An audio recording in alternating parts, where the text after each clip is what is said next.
우리가 계속해서 하나님의 부르심 생각하고 있습니다. 하나님께서 우리를 부르셨다라는 것은 복음으로 부르셨다는 뜻입니다. 또 구원으로 부르셨다는 뜻입니다. 또 우리를 부르셨다라는 뜻은 우리를 교회로 부르셨다라는 뜻입니다. 어떤 신앙의 형태로 지금 당장 천국 가는 것이 아니기 때문에 우리를 어느 교회가 어떤 신앙의 모습으로인가 우리를 부르셨습니다. 그래서 복음에 대한 부르심, 구원에 대한 부르심, 영생에 대한 부르심, 그리고 하나님 나라에 대한 부르심, 이런 모든 부르심은 너무나 감사하고 기쁜 것이지만, 그러나 그 부르심을 가진 자로서 이제 구체적으로 현장에서 어느 교회로의 부르심, 또 어느 사역으로의 부르심, 또 어떤 환경으로의 부르심, 이런 부르심은 우리들에게 또 전혀 다른 의미를 가져다 주게 됩니다. 그래서 이런 일들은 어떤 면에서 부르심이 기쁨과 감사로 나올 수도 있지만, 이 부르심이 때로는 슬픔과 괴로움으로 나오기도 하는 것입니다. 어떤 사람들에게 예배는 정말 마음 편하게 드리는 예배이기도 하지만, 또 어떤 사람에게 예배는 정말 불편하고 힘든 그러한 시간이 되기도 합니다. 어떤 사람들에게 주일은 편하고 여유롭고 그리고 감사한 시간이 되지만, 또 어떤 다른 사람들에게 주일은 피곤하고 힘들고 지쳐가는 그러한 시간이 되기도 합니다. 또 어떤 사람들에겐 교회 생활, 신앙 생활은 마음에 맞는 사람들과 함께 나누고 교제하고 그리고 그 속에서 새 힘을 받는 그런 시간이기도 하지만, 다른 사람들에게는 마음에 맞지 않는 사람들과 맞춰야 되고 인내해야 되고 참아야 되는 그런 시간이 되기도 합니다.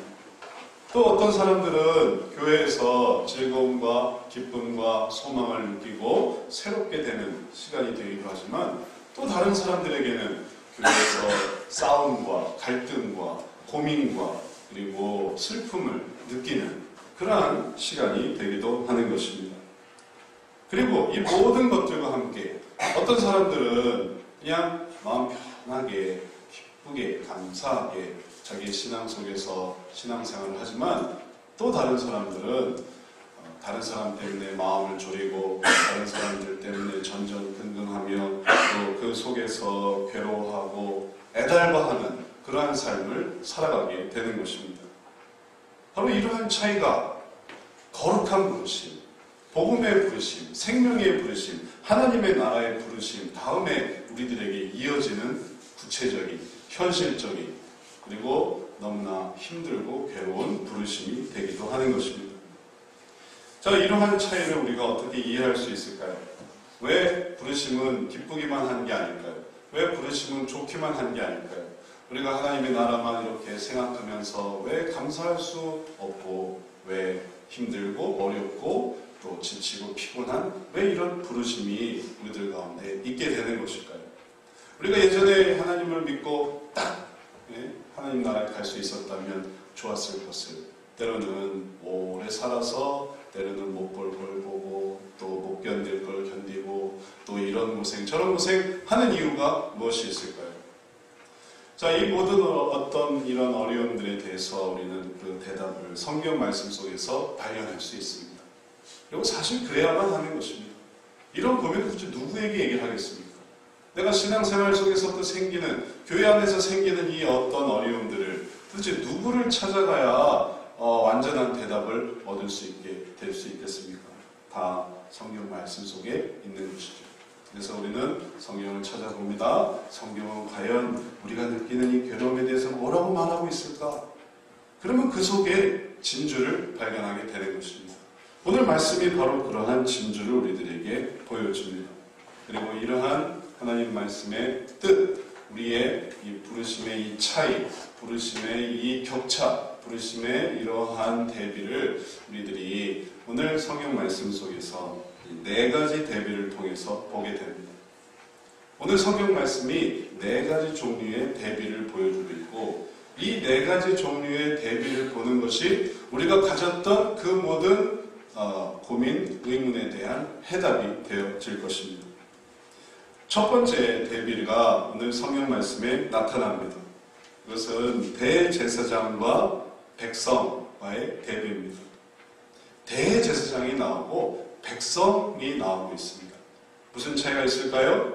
대제사장은 취함을 받은 자이고 백성은 예물을 드리는 자의 차이가 있습니다. 그러니까 한 사람은 취함을 받은 것이고 다른 한 사람은 그냥 예물을 드리러 오는 자의 차이가 있는 것입니다. 그리고 이러한 두 가지 차이가 그들의 삶의 많은 부분의 차이를 만들어내고 있습니다. 성경 말씀 속에서 우리는 1절에서 대제사장에 대해서 보게 됩니다. 대제사장마다 사람 가운데서 취한 자이므로 하나님께 속한 일에 사람을 위하여 예물과 속죄하는 제사를 드리게 하나니 저가 무식하고 미혹한 자를 능히 용납할 수 있는 것은 자기도 연약에 쌓여 있음이니라. 3절까지 더 봅니다. 이러므로 백성을 위하여 속죄제를 드린과 같이 또한 자기를 위하여 드리는 것이 마땅하니라. 구약에서 대제사장은 모든 백성들의 죄를 지고 1년에 1차 하나님께 나아가는 직무를 맡은 사람입니다. 아무나 그 일을 할 수 없었습니다. 오직 하나님께서 취한 자만이 그 일을 할 수 있었습니다. 그러면 그 일이 좋아 보이죠? 그 일이 대단해 보이죠? 그렇지 않습니다. 오늘 성경 말씀에서 나온 것처럼 그가 섬기는 그 백성들을 위해서 그는 자기 자신을 갈아야 됐고 자기 자신을 닦아야 됐고 자기 자신을 새롭게 해야만 했습니다. 그리고 그러한 모든 어려움과 그리고 모든 준비 속에서 하나님 앞에 나아갈 수 있었고 또 그럴 때에만 그 대제사장이 죽지 않을 수 있었고 그리고 그 대제사장이 살아서 하나님께 들어가 하나님께 백성들의 죄를 고하고 그리고 그 죄값의 사함을 받고 나올 때 비로소 백성들은 우리들의 죄가 사하여졌구나 라는 것을 알게 되었던 것입니다. 그러니 그는 누구보다도 더 거룩해야 했습니다. 누구보다도 더 진실해야 했습니다. 누구보다도 더 힘들어 했습니다. 누구보다도 더 괴로워 했습니다. 백성들은 그냥 자기 재물만 가지고 나오면 돼요. 백성들은 재물을 가지고 나올 때 목욕제기를 할 필요도 없습니다. 백성들은 재물을 가지고 나올 때 자기 자신을 돌아볼 필요가 없습니다. 어차피 죄인이니까. 죄인이 죄인으로서 재물을 가지고 나오는 것 뿐이니까. 그러나 대제사장은 달랐습니다. 그는 하나님께서부터 취한 자였기 때문에 그는 특별한 자였기 때문에 그는 백성들을 위하는 자였고 뿐만 아니라 그 속에서 자기 자신을 위한 고민도 더불어 해야만 했던 것입니다. 남에 대한 고민과 그리고 자기에 대한 고민, 자기에 대한 고민과 남에 대한 고민이 바로 동시에 있는 것입니다. 그 이유는 뭐라고 했습니까? 1절 말씀에 사람 가운데서 취하여진 자기 때문에 그런 것입니다. 누가 취하였을까요? 하나님께서. 하나님께서 그를 취하셨기 때문에 다른 사람의 죄를 위하여 그 죄사함을 위하여 대제사장을 하나님께서 취하셨기 때문에 그는 이제 다른 사람을 섬기는 자가 된 것입니다. 다른 사람을 돕는 자가 된 것입니다. 그리고 다른 사람을 돕고 섬기기 위해서 그 자신에게 더 큰 엄한 기준과 엄한 훈련과 엄한 괴로움이 있었던 것입니다. 우리가 부르심 때문에 괴로운 삶을 살아가고 있습니까? 부르심이 아니었으면 힘든 삶을 살지 않았을 텐데 라는 생각을 하고 있을까요?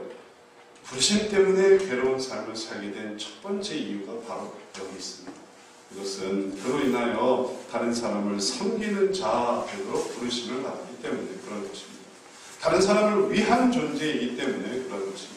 남들보다 더 일찍 일어나야 되고 남들보다 더 늦게 누워야 되고 남들보다도 더 많이 알아야 되고 남들보다도 더 준비해야 되는 이유는 그가 남들을 섬기는 사람이기 때문에 그런 것입니다.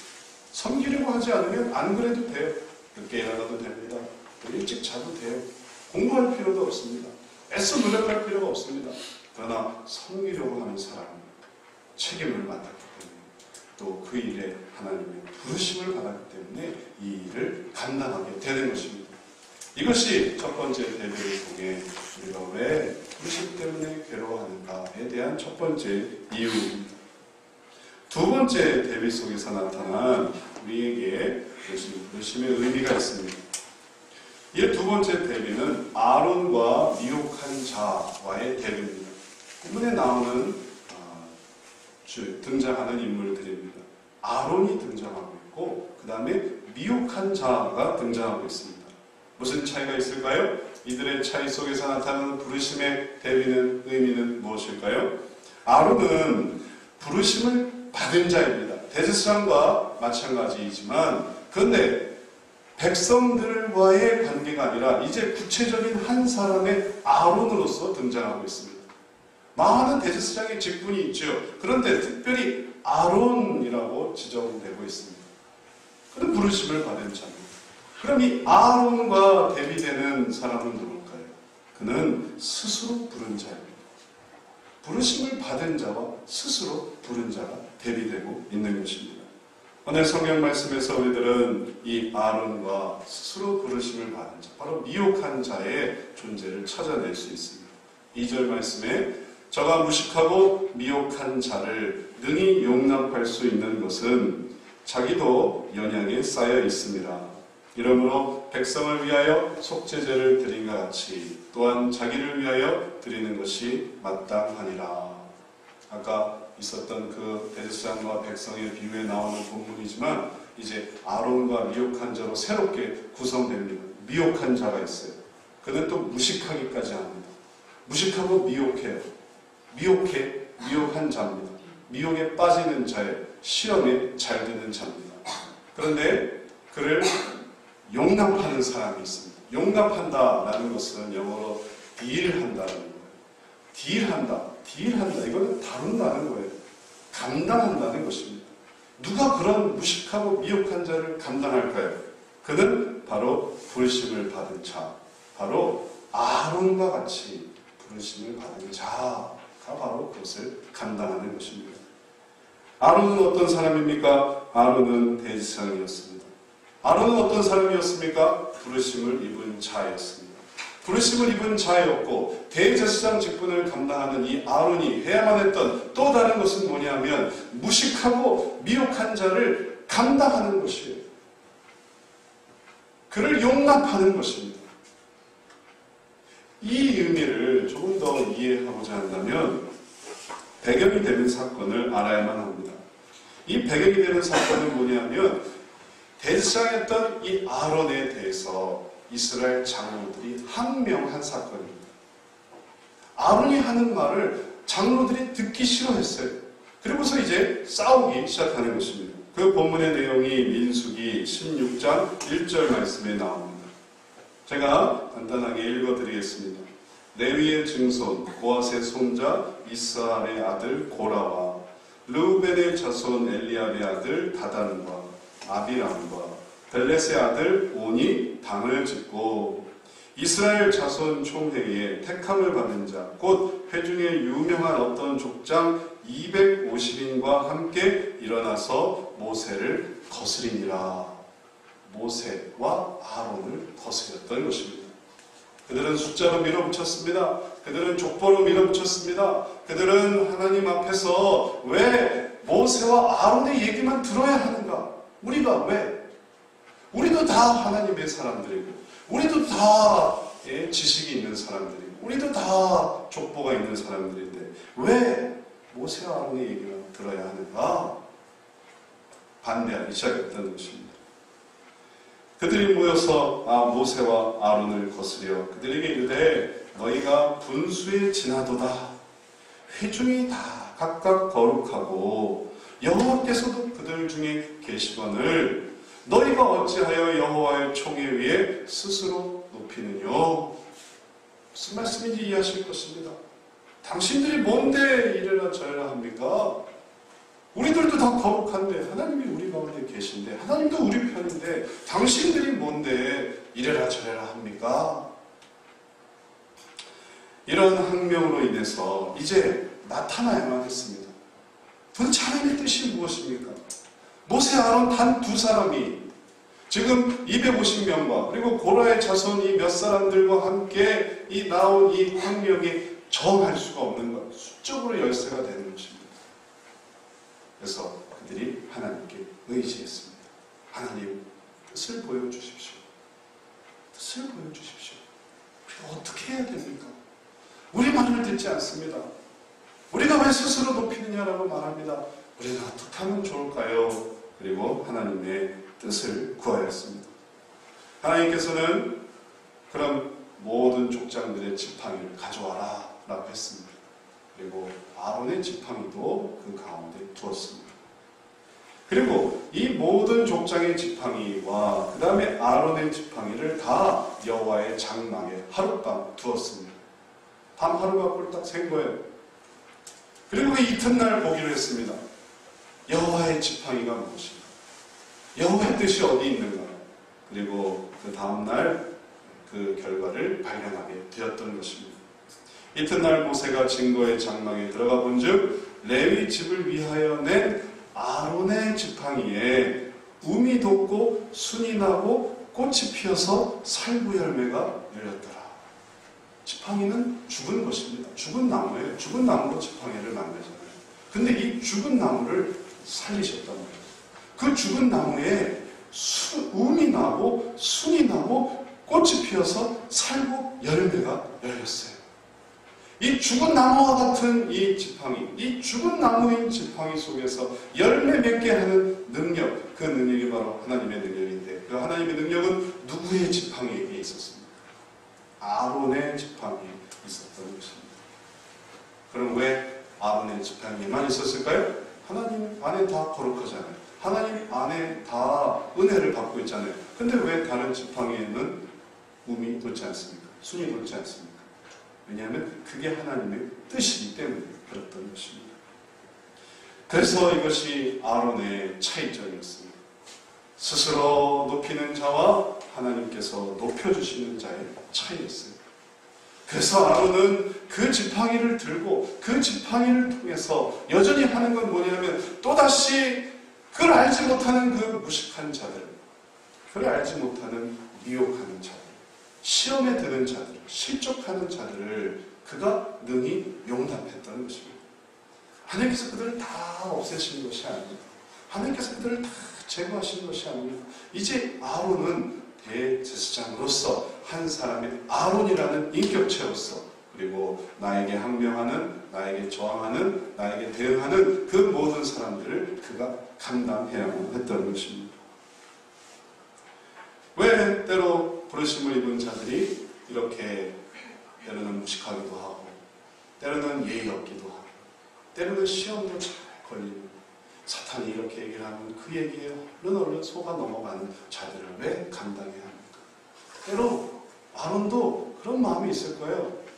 나도 정말 예의 바른 사람과 나도 정말 지식 있는 사람과 나도 정말 시험 들지 않는 사람과 함께하고 싶다. 그러나 그는 그것을 택할 수 없었습니다. 왜냐하면 그는 부르심을 받은 자이기 때문에. 그래서 그는 부르심을 받은 자로서 무식하고 미혹한 자를 또 감당하는 것입니다. 또 용납하는 것입니다. 또 다루는 것입니다. 또 대하는 것입니다. 피하지 않고 그들에게로 나아가는 것입니다. 왜요? 그 부르심을 받았기 때문에 그런 거예요. 하나님이 그를 원하시는 것입니다. 그래서 이 아론과 같은 이 아론의 지팡이를 통해 그들을 인도해서 가나안으로 이끌기를 원하셨던 것입니다. 좌지우지하는 게 아닙니다. 아론이 그걸 무슨 광야에서 그걸 좌지우지해서 뭘 하겠어요? 거기서 자기 나라를 세우겠습니까? 거기서 자기 세계를 만들겠습니까? 거기서 자기 제국을 건설하겠어요?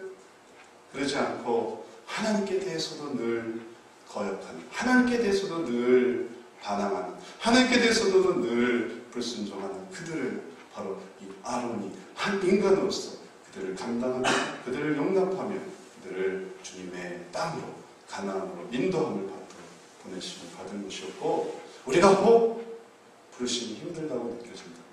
우리가 혹 부르심이 괴롭다고 느껴진다면 바로 그 일을 하도록 불러주셨기 때문에 그런 것입니다. 이제 세 번째 대비를 생각해 봅니다. 세 번째, 오늘 본문 가운데 나타나는 세 번째 대비는 그리스도와 멜기세덱의 대비입니다. 그리스도와 멜기세덱이 대비되고 있습니다.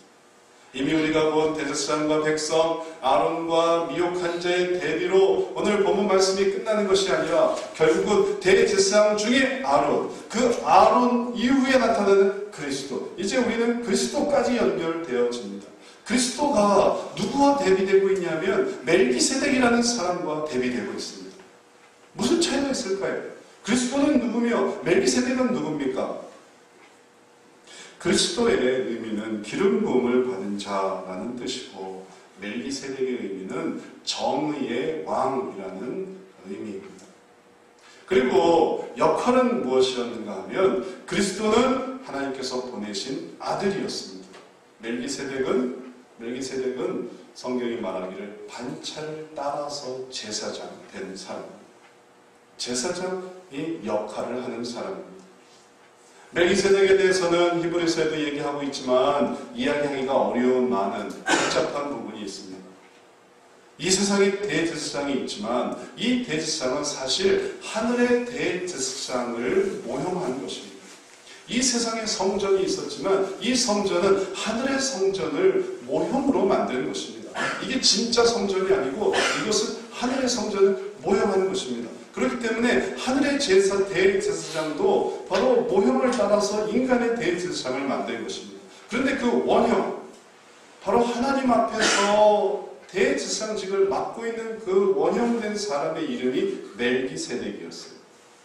그리고 그 이름의 뜻은 정의의 왕이라는 뜻입니다. 여기에 대해서는 좀 더 이해가 필요하지만 오늘 말씀에서 다 다룰 수 없기 때문에 오늘 그리스도와 멜기세덱, 바로 이 역할의 구분에 대해서만 얘기를 하겠습니다. 자, 하나님께 온 백성을 위해서 대제사장 역할을 하는 멜기세덱이 있었습니다. 그 멜기세덱은 충성스러운 하나님의 일꾼이었습니다. 직분이었습니다. 역할을 하고 있는 한 사람의 하나님의 이 사역자였습니다. 그럼 그리스도는 누굽니까? 그리스도는 하나님의 아들인 것입니다. 여기서 차이가 생겨나는 것이에요. 오늘 성경 말씀이 이 놀라운 차이를 보여줍니다. 5절, 6절 말씀입니다. 또한 이와 같이 그리스도께서 대제사장 되심으로 스스로 영광을 취하심이 아니요 오직 말씀하시니가 저더러 이르시되 너는 내 아들이니 내가 오늘날 너를 낳았다 하셨고 또한 이와 같이 다른 데 말씀하시되 내가 영원히 멜기세덱의 반차를 쫓는 제사장이라 하셨으니 멜기세덱은 그냥 제사장이에요. 대제사장입니다. 충성스럽게 그 일을 맡는 그러한 존재입니다. 그러나 그리스도께 대해서 하나님께서는 뭐라고 말씀하셨습니까? 그리스도께 대해서 하나님 말씀하신 것은 너는 내 아들이다. 멜기세덱은 그냥 반차를 따라 직임을 따라 맡은 사람이었지만 너는 내 아들이다. 이제 네가 내 아들로서 이 역할을 하리라 라고 부르셨다는 것입니다. 그리스도와 멜기세덱의 차이는 이거예요.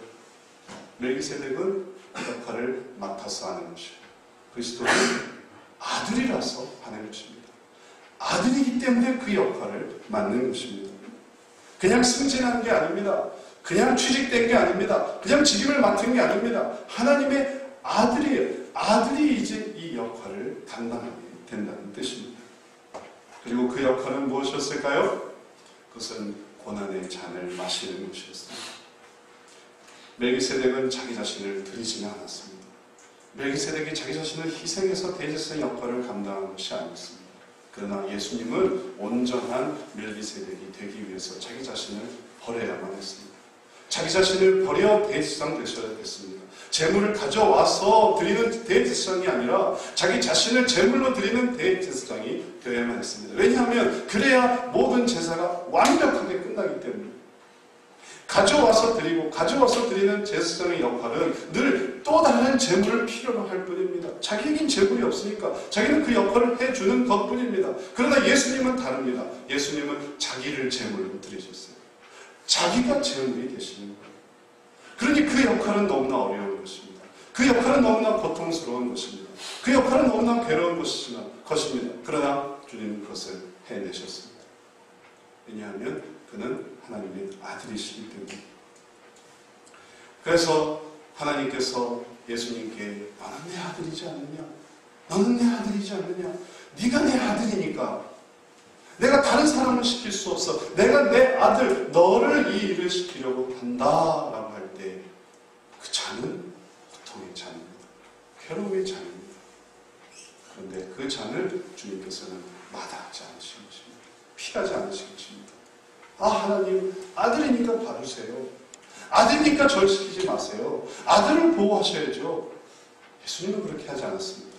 하나님께서 너는 내 아들이다. 그 말이 의미하는 바는 네가 이걸 해야만 한다라는 것이었어요. 그때 예수님께서는 그걸 받으셨어요. 아, 아들이니까 이걸 하는구나. 그리고 그 받으심 속에서 그분은 그냥 멜기세덱 같은 종이 아니라 아들로서 그 일을 이루셨습니다. 자기의 몸을 따라 그 역할, 다른 사람의 죄를 대속하는, 다른 사람의 죄를 통해 하나님 앞에 대제사장을, 하늘의 대제사장으로 서는 그 역할을 그분이 감당할 수 있었던 것입니다. 하나님의 부르심이 이보다 더 괴로울 수 있겠습니까? 그 어떤 부르심이 이보다 더 고통스러울 수 있겠습니까? 하나님께서 우리들에게 때로 부르시는 부르심이 너의 지혜를 다오, 너의 재물을 다오, 너의 시간을 다오, 너의 은사를 다오, 너의 무엇을 다오라고 했지만 예수님께 대한 부르심은 다였습니다. 너의 모든 것을 다오. 이유는 네가 내 아들이니까. 이제 아들임을 받아들이신 예수님께서 그 부르심에 응답하셨습니다. 그래서 주님은 죽으시는 거예요. 아들이시기 때문에 죽으시는 것입니다. 우리도 때로 그러한 부르심의 고통을 겪습니다. 하나님께 대해서 또 때로는 쏟아지는 비난과 하나님께 대해서 또 때로는 쏟아지는 그 비판의 말들. 왜 하나님을 이렇게 하십니까? 왜 하나님을 저렇게 하십니까? 왜 하나님의 교회를 저렇게 합니까? 왜 하나님의 사람들은 이렇게 합니까? 하는 그런 모든 비난들에 때로 우리들은 관계자로서가 아니라 당사자로서 그 비난을 받습니다. 피할 수가 없는 거예요. 내가 거기 연결되어 있어서, 내가 그 교회를 다녀서, 내가 그 사람을 알아서, 내가 그 일에 뭔가를 알고 있어서 비난을 받는 것이 아니라, 관계자로서가 아니라 바로 하나님의 자녀이기 때문에 그 모든 비난을 받게 되기도 합니다. 때로는 힘들죠. 때로는 괴롭습니다. 나는 하나님 믿으면서 이런 수고를 당할 줄 몰랐어. 이런 모욕을 당할 줄 몰랐어. 이런 멸시를 당할 줄 몰랐어. 이렇게 생각할지 모르겠습니다. 그러나 그것이 보여주는 반증하는 것이 무엇입니까? 하나님과 가까이 있다는 것이에요. 때로 어떤 사람은 하나님이 어떤 비난을 받던, 예수님이 어떤 비난을 받던 나랑은 상관없어. 나는 마음이 편해. 나는 마음이 하나도 안 아파. 왜냐하면 나는 관계가 없으니까. 나는 당사자도 아니니까. 할 수도 있을 것입니다. 그게 반증하는 게 뭡니까? 이렇게 멀어져 있다는 것이에요. 그러나 그 비난을 무릅쓰고 그 지탄을 무릅쓰고 또 때로 그 멸시를 무릅쓴다는 것은 무엇입니까? 하나님 안에 있다는 것, 하나님의 자녀라는 것입니다. 여러분의 부모님이 혹 비난을 받을 때 혹시 여러분은 여러분의 부모를 부끄러워할 수도 있겠지만 그러나 부끄러워한다 하더라도 그 부모님과의 연결성을 버리지 않는다면 감당할 것은 그 모든 비난을 받는 것입니다. 그래, 그분이 내 아버지야. 그래, 그분이 내 어머니야. 그래, 우리가 가족이야. 우리가 이 비난을 다 받아야 돼. 어쩌면 나는 보호해줘야 돼. 그건 아버지 문제잖아. 그건 어머니 문제잖아. 그건 우리 애들의 문제잖아. 나랑은 상관없는 문제지 라고 할 수 있겠지만, 그걸 단절할 수 있겠지만, 단절하면 할수록 그것이 보여주는 바가 무엇입니까? 우리는 그만큼 아무 상관도 없다는 거예요. 사람들이 묻습니다. 대개 자녀는, 대개 어머니는, 대개 아버지는 그럴 때 전 몰라요. 우리 아버지가 왜 그러셨는지 몰라요. 우리 어머니가 왜 그러셨는지 몰라요. 우리 애들이 그랬는지 난 몰라요. 나랑 아무 상관이 없습니다. 라고 거리를 두면 둘수록 보여주는 것은 아무 상관이 없는 사람들이구나 라는 것이죠. 그러나 다 제 잘못입니다. 제 자녀된 제 도리를 다 못했습니다. 부모된 도리를 다 못했습니다. 제 잘못입니다. 저를 죽여주세요. 저를 비난해 주세요. 저를 꾸짖어주세요. 라고 한다면 그것을 끌어안는 것입니다. 주님은 마지막에 질문 받으셨습니다. 네가 정말 하나님의 아들이냐? 여기서 아니요 하면 살아날 수 있는 거예요. 네가 정말 하나님의 아들이야? 네가 정말 하나님의 자녀야? 네가 하나님의 자식인가? 할 때 아니요 하면 풀려나는 거예요. 그러나 그때 예수님은 그렇다 하셨어요. 그렇다. 내가 하나님의 아들이다. 내가 하나님을 영광을 돌리려 하는 하나님의 그리스도다. 그 이유 때문에 주님은 십자가에 달려 죽으셨습니다. 이제 부르심의 고통스러운 이유가 무엇입니까? 그게 정말 나쁘기만 한 것입니까? 부르심이 아픈 이유가 무엇입니까? 그것이 정말 우리에게 없어서는 안 될 게 온 것입니까? 그렇지 않습니다. 이제 우리가 느끼고 있는 거예요. 아, 우리가 하나님하고 관계가 있구나. 이제 우리가 연관자, 관계자에서 떠나 이제 당사자가 됐구나. 우리가 어느덧 이제 그 치탄의 당사자가 되고 그 경멸의 당사자가 되고 그 비난의 당사자가 됐구나. 제자들은 그것을 기뻐했습니다. 이룰 수 있게 된 것을 기뻐했어요. 높고 높으신 하나님의 바로 그 이름이 된 것입니다. 이제 마지막 네 번째 대비는 우리들에게 부르심의 마지막의 의미를 깨닫게 해줍니다. 그것은 대속주와 창조주의 대비입니다.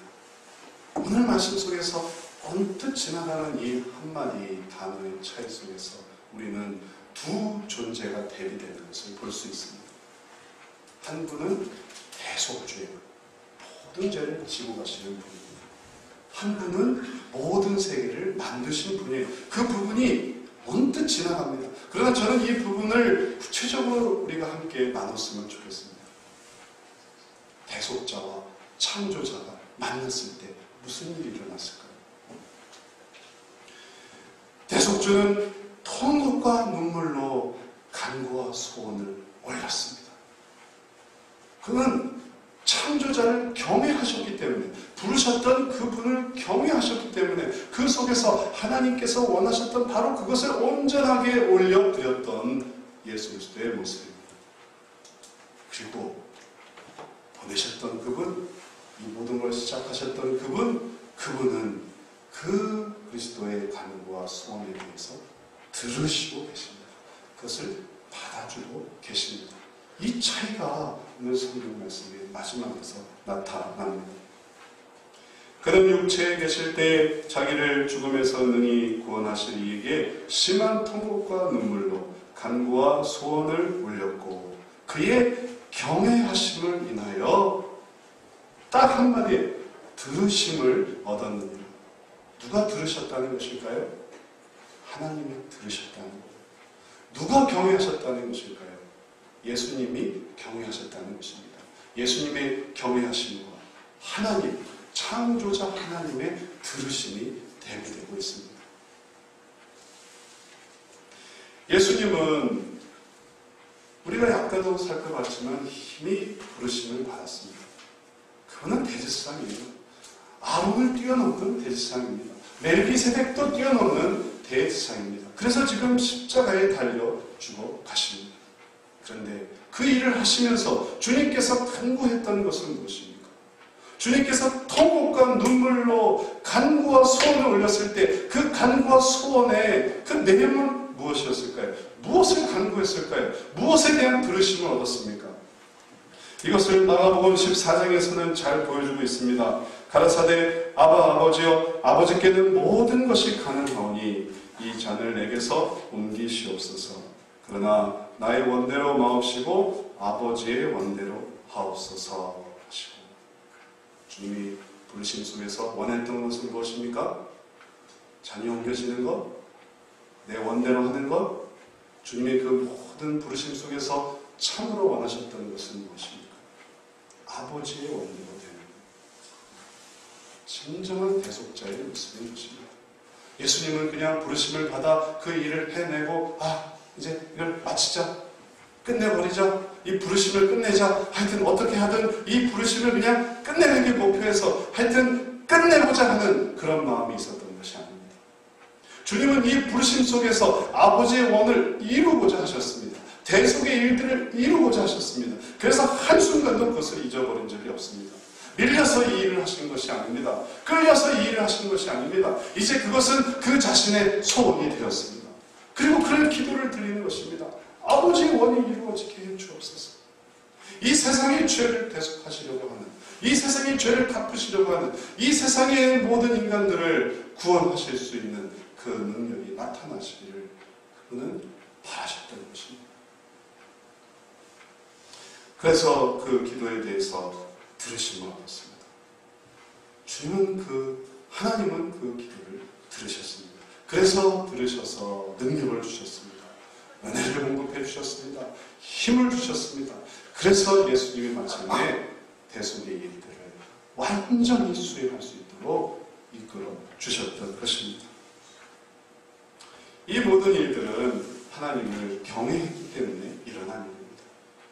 부르심을 받으면서도 어떻게 해서든지 조금이라도 평하고, 부르심을 받았지만 어떻게 해서든지 조금이라도 그 속에서 내 것을 취하고, 부르심을 받았지만 어떻게 해서든지 조금이라도 그 속에서 인간적인 욕심을 취하고자 했다면 경외하심이 없었던 것이고, 그 경외하심이 없었으면 마침내 완전한 들으심도 없었을 것입니다. 어떠한 주의 일을 하든지 부르심을 받아서 시작한 모든 일들이 결국은 들으셨는가? 그것이 정말 완성되었는가? 어떤 사람은 부르심을 받아 아직도 살아있습니다. 그 일을 해나가고 있습니다. 그러면 그것이 들으심이 되었는가? 끝이 났는가? 그렇지 못한 이유는 뭘까요? 때로 그러지 못한 사람들을 보는 이유는 뭘까요? 마지막 경외하심이 없었을 때, 주님을 경외하심이 없었을 때, 그 경외함 속에서 아버지의 원이 이루어지기를 원하는 게 아니라 그렇게 시작을 해서, 그렇게 신앙생활을 해서, 그렇게 교회를 해서, 그렇게 뭔가를 해서, 그래서 그 속에서 자기 자식을 살리고, 나 자신을 살리고, 그리고 우리 인간 친척을 살리고, 그리고 최소한 내가 아는 사람들을 살리려고 할 때 그것은 부르셨지만 정말 들으시지 못하게 될 것입니다. 그러나 예수님은 그렇지 않았습니다. 예수님은 온전히 들으심을 받았습니다. 왜냐하면 아버지의 원을 따랐기 때문에, 그 부르심의 핵심 속에서, 이 모든 부르심의 가장 근원적인 핵심, 아버지의 뜻을 따르고자 했기 때문에 그때 그 간구는 온전히 들으심을 받았던 것입니다. 창조주 하나님은 그 간구를 마다하지 않으셨습니다. 마다할 이유가 없었습니다. 마다할 수도 없습니다. 왜냐하면 창조주 하나님 앞에서 예수 그리스도는 온전한 대속자가 되셨기 때문에, 오히려 이 세상을 창조하신 그 놀라우심보다도 더 빛나는 건 자기 자신을 드려, 모든 것을 드려 하나님 아버지의 원을 이루신 대속자의 그 소원이 나타나기 때문에 이제 이것이 너무나 빛나게 되는 것입니다. 그래서 받으십니다. 그래서 들으십니다. 그래서 하나님께서는 예수 그리스도가 아니고선 그 누구도 구원을 얻지 못하게 하신 것입니다. 예수님을 가장 귀한 이름으로 만들어 주신 것입니다. 그리고 이것을 통해 아버지의 원을 이루셔서 예수 그리스도를 통한 구원의 길을 활짝 열어주셨던 것입니다. 이제 말씀을 마치겠습니다. 우리는 부르심을 받았습니다. 그 부르심은 정말 기쁨입니다. 감사합니다. 그러나 그 부르심을 계속 받아가지고 살다 보면 때로는 어려운 일도 생깁니다. 우리가 있는 교회가 어려워질 수도 있고, 때로는 어려운 사람을 만날 수도 있고, 어려운 일을 맡을 수도 있습니다. 그럴 때 그것이 보여주는 바, 의미가 오늘 성경 말씀에 있음을 기억하십시오. 우리를 죽이시려는 것이 아닙니다. 우리를 살리시려는 것이고, 우리를 사랑하시기 때문에 그런 것입니다.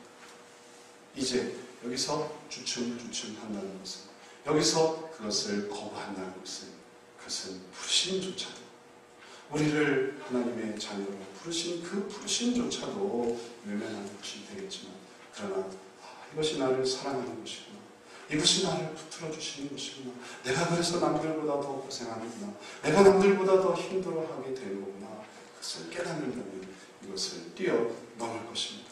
그리고 그 속에서 진정한 하나님의 사랑을 깨닫게 되어질 것입니다. 그 부르심을 받으시는 여러분 되시기를 축원합니다. 그 부르심을 완성하는 여러분 되시길 바랍니다. 그래서 우리의 부르심 속에서 하나님의 그 모든 들으심이 이루어지는, 예수님처럼 예수님을 따라 그 들으심을 완성하게 되는 우리 모두 되시기를 주의 이름으로 축원합니다. 기도하겠습니다. 사랑의 주님, 저희들과 함께 하셔서 이제도 우리가 가는 길이 어떤 길인지를 깨닫게 하심을 감사드립니다. 예수님의 그 길을 우리가 가고 있습니다. 예수님의 그 고통을 우리가 경험하고 있습니다. 너무나 보잘것없는 모습으로 우리가 예수님의 방향을 맞춰가고 있습니다.